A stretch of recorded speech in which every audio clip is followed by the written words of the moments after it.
Frogger is and will always be an all-time classic. I can remember spending hours, no, make that days of my life, avoiding cars and jumping on logs. The reason is because of the addicting gameplay. It was easy to just pick up and learn.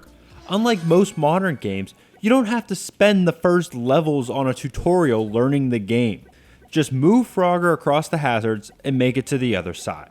This is the gameplay with Frogger Returns for the PS3 and Wii.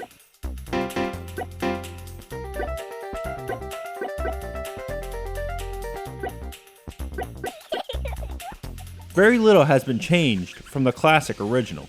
The game now has 3D graphics that bring the world of Frogger to life.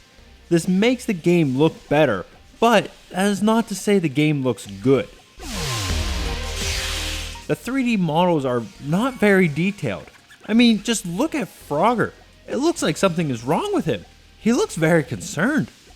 But how can you mess up Frogger? Well, it's very simple. They messed with the camera. The original had a perfect top-down perspective that left very little doubt as to where you were and what was ahead of you. Now the camera is positioned behind you, mixed in with the murky 3D graphics, and you have yourself a very confusing and therefore frustrating game. With this new perspective, it is very difficult to tell where you are and where the hazards are. All too often, you will find yourself taking an extra step into oncoming traffic because you don't realize how close you are.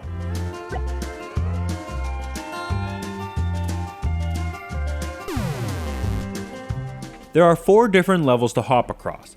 Your classic Frogger Street, but also the subway, sewer, and swamp.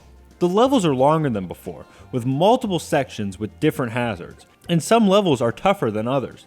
The swamp level can be very tough, with crocodiles and monkeys that will impede your progress. And all the levels look very dark.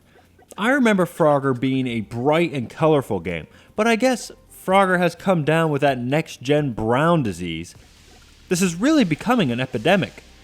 To make some areas easier, there are time switch controls that freeze things, but this is still just classic Frogger gameplay.